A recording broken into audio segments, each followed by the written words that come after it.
guys, I'm going to talk about some different concepts, but I'm going to talk about it on everyone's favorite tool, the heavy bag. Not the most important tool in the gym, but it is an important tool. Now, running into these different points, let's talk about how every punch must have some built-in defense to it. What does that mean? That means when I shoot that jab, I'm not like this with the jab, let's say. There's wide openings with it. Or let's say I'm not like this every time I jab. So there's things that are getting revealed, right? Every punch has built-in defense. So I shoot this jab, let's say I'm here. Instead of being like this with it, I'm here with it. I'm a little bit more hidden. So that way, there are openings, but they're minimized on what's there. Or I shoot a right hand, I'm here, like that. Pop the elbow up, like that. The shoulder pops, chin is protected, fairly protected. There's minimal shots that can get through. Sure, a body shot opens up, but of course, every punch you throw, there is an opening. But again, your job is to have built-in protection on every single punch. Worst thing you can do is boom, like that, boom, or these type of shots, because added openings, because everything has built-in openings. Then, as well, the biggest thing with this is keeping the chin down, because I can be doing all that stuff right, but let's say I shoot my jab and my chin is up. It doesn't matter how much I did this. If my chin is like this, there's openings coming over. If I'm like this, boom, there's openings coming over, versus if I'm like this. If I need to be aggressive in a fight, I'm going to want that basic built-in protection on my punches that is largely going to come through just keeping my chin down. There's an example of a pro fight I saw the other week, and there was someone who was making that transition from amateur to pro. And they're sharp, they're good, they're a good boxer.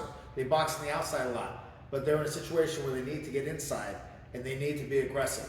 But their chin is up. So if they get inside and get aggressive, it becomes very, very, very dangerous. The risk is maximal, and versus you can minimize the risk if you just kept your chin down. I could have my hands down, keep my chin down like this, and guess what? It's going to be hard to hurt me with a lot of shots. It's going to be hard to get me out of there with a lot of shots.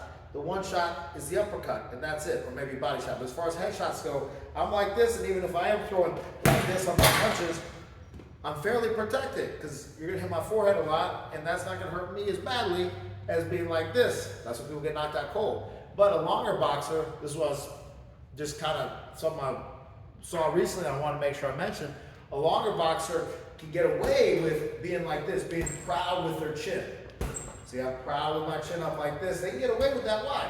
Because it takes everything more time to come out, so therefore they can react to it better. They can do a little pull out, step out. They're used to all those things. So, not that you need to have your chin up, but if you're going to have your chin up, the safest place to do it is out of range, right? But then the next safest would be long range. But again, my point is you don't need to have it up any point in time for really any reason. But again, the problem is when I come in and my chin is like this, where I was fine, the second I start coming in trying to push the pace on anything, even with good form, there's a lot of openings. So if I'm like this and my chin is neutral, right, like I'm talking to somebody, and I come in and try to attack, even if I have things popping up and decent protection, I'm automatically going to be more open, and I'm maximizing the risk that I can run into. Now also, let's talk about the importance of having a good jab, all right? So if I have a jab that's just so-so, or of course if I'm like pawing with the jab, meaning hitting like this, looping it down, all those are basic things, which most people know. But it's very important to have a solid jab. So having a jab here that I'm just nice and relaxed on here, and I have something on it. And again, the more you have built-in defense on the jab, it's going to actually help you be more powerful with the jab. Let me tell you one funny thought that I realized when I was boxing, because my job as a shorter person is to get in. So I want to get in with that jab, step with that jab, of course. Now, also, what's interesting is I almost felt like it gave the jab some more power when I did catch with my jab as I came in. And it's almost like this little bit of weight or momentum helped make more power in that jab. So if I'm out here like this, I'm out of range here, and then like that, I felt like it gave me a little bit more on that jab. Now, that leads me to another thing, right? On the bag, but everywhere else is, how often do you work from in the range where you actually got to step? Because how often does someone just stand there with you in the ring? So you can just hit them without stepping, where you can literally do this. Not often. So therefore you need to practice stepping in with that jab. Being from this range right here and up, like that. I step over that jab, and I put my other shots together after that. Now, also with that jab, it's important when you're training in the gym, shadow boxing, bag work, sparring, start and finish with a jab, all right? Start with a double jab, I'm here, I throw my combination, I'm mixing the body and the head, and then after that, I exit out, I'm done, I finish with a jab, bah, bah, and I get out of range. This is also leads me to another point too, is start at the head, go to the body, finish at the head. Talk about built-in defensive punches. When I throw body shots, there are naturally going to be some more openings that get created. No matter if I have my chin down nice and my hands up, there's going to be openings. But you can minimize those openings by starting up top. Because think about it, you're keeping them occupied up top, controlled, thinking up here. Versus if I'm out, let's say, and I try to lead with a big body shot, then that's an opportunity for them to get the counter. It's more dangerous, and the body shot can be more dangerous as far as exposing my head. Now, if I set that up though, with a good hard jab, before I do that body shot, then I'm gonna be a little less susceptible. It's gonna be a little less dangerous. So if I'm like this, like that, and then do something, come after with some punches, we're gonna talk about that in a second, move my head, move my feet, react, I'm good. Versus just that big body shot. Talk about why having a hard jab is important, because if I do easy jabs, light jabs, they're not worried about the jab anymore. It can be something they can literally walk through. I remember hearing an interview with Floyd Mayweather where he talked about with his defense, he didn't really care about jabs very much. He would eat some jabs to watch out for the other power punchers or other powerful punches. So that's something for you to think about as well. Not that you need to eat jabs, because Floyd Mayweather could stop jabs.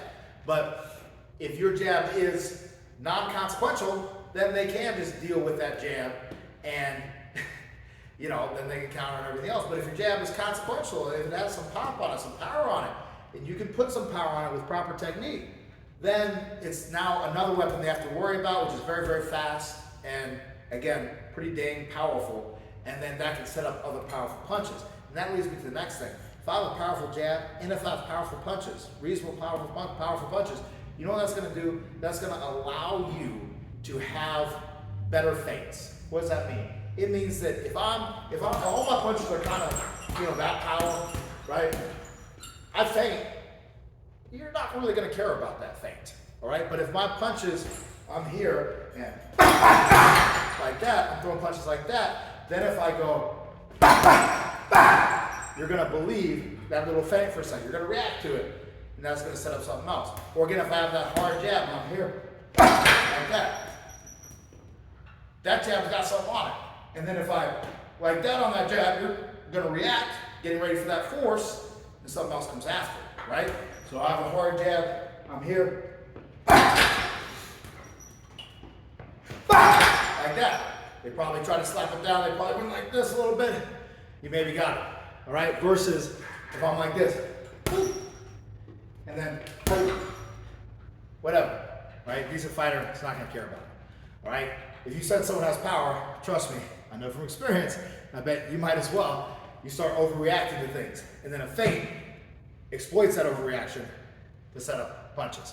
All right, now, after every punch, when you're doing bag work, obviously shadow boxing, any type of boxing work, you need to be thinking about all of the possible and probable counters that are going to come after that, right? So after you shoot a right hand, be ready to go under, weave under a shot.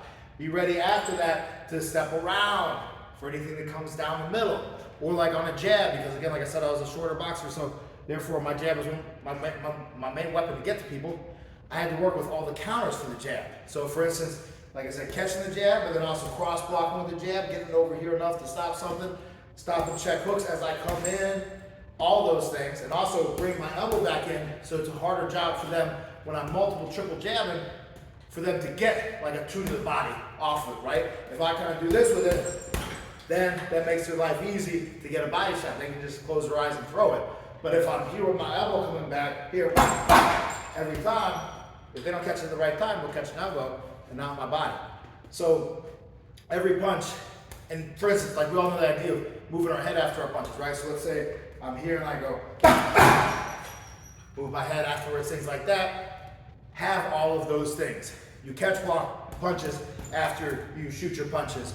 You know, one, block something here, boom, right back here, boom, catch their jab, boom, boom, catch here, boom, step out, slip, have all the possible punches that could come after. And that leads me to the next thing, is work on countering the counter, all right? Because again, it's not just good enough as a boxer to, for instance, I want to be here, I throw a jab, boom, you throw a jab, I catch your jab, and then we're done. I want to do something afterwards, right? So I'm here, like that. I jab, got your jab, came right back with it. I'm here, like that. Or I'm here, maybe, think of another one. I got one for you.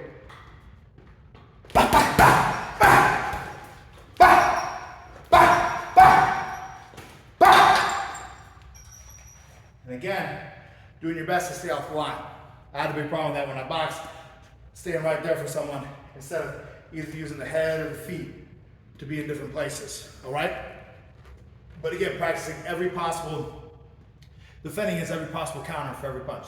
Then let's talk about putting punches together, right? Shadow boxing or on the bag. Again, shadow boxing more important than bag work. This is everyone's favorite tool. That's why we're talking about it on everyone's favorite tool. Because if you are gonna be on this thing, let's talk about all the things you must be thinking about. Now, I was just talking with one of my fighters recently about this, how they're getting their power.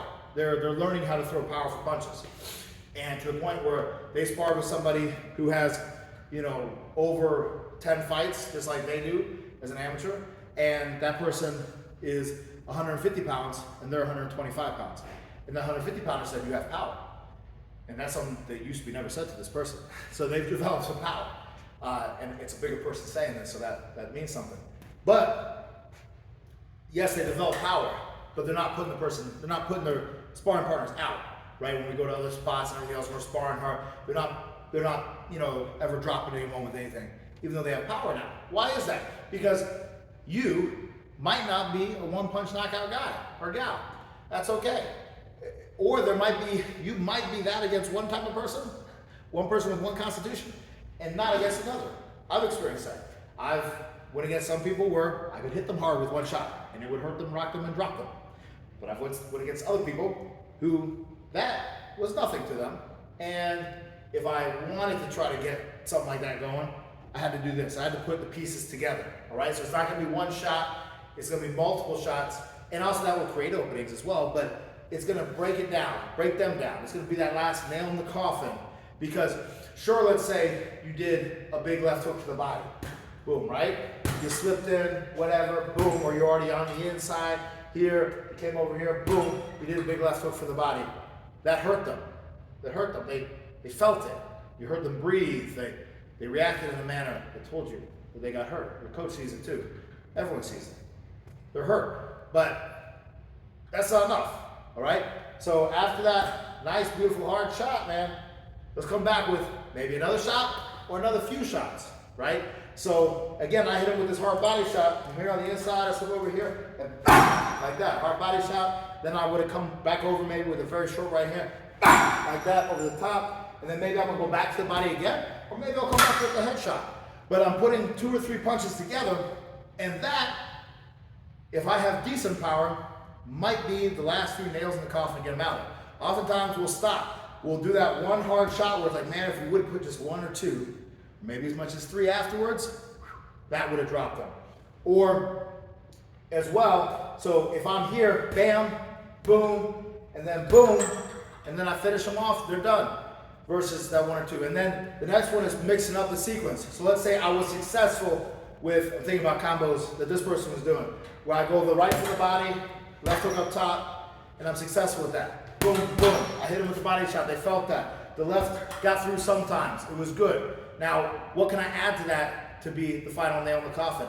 I can add that right hand over the top. That might be the final nail in the coffin with that combination. Because if I hit him with the right for the body, that arm's probably going to drop down. And 3 comes up top. Maybe they block, maybe they don't. Typically, there's an alleyway for the right hand. After that, boom, I come back over here. So again, let's say I'm inside, and instead of just cutting short, stopping short, and doing that one hard body shot, right? You followed up top. So here, and oh, like that got him. That kind of got through. Smashed his hand in his face a little bit. It rocked him. if you come back with that one shot, that might be the one that does it. That's the final nail. So I'm here, like that, and that did it. Or we hit him with that liver shot like I talked about earlier. I'm here, and maybe it's not here. Maybe I come back up top afterwards, and then hit him with a clean right hand afterwards, and that's the final nail in the coffin. I'm here, so I don't just go here and he's like, oh, ooh. I go like that. That's what did it. That was the last one. And then the other modification of that is, so keeping in mind putting the last nail in the coffin, then the other idea is to just change up the sequence. So they reacted to, let's say, this, right? And that hurt them, didn't quite get them out of there. Slightly change up the routine a little bit. Maybe it's gonna be the right hook for the body, left uppercut. You're gonna push the head up high with that left uppercut. You're gonna put power on it. It's gonna hurt them, but it's also gonna get that head up nice and high, so you get the tip of the chin with a big powerful right hand that you wanna hit him with, right? So that's how I went boom, boom, boom, and that kinda got him. It got him in the head, but it didn't get that accurate part that we wanna get, the button, right? But if I go like that, man, I might have just got that head up that time, and it's night-night. All right, so those are just some things to think about when you're working on the heavy bag. Obviously, do all the stuff with shadowboxing, number one. And then, of course, since you like the heavy bag, do it on the heavy bag too. This is Coach Keith Keppner. If you like this video, make sure you click like and subscribe if you're not subscribed already. And if you have any thoughts or questions about what I talked about it, go ahead and put that in the comments. I'll see you guys for the next video.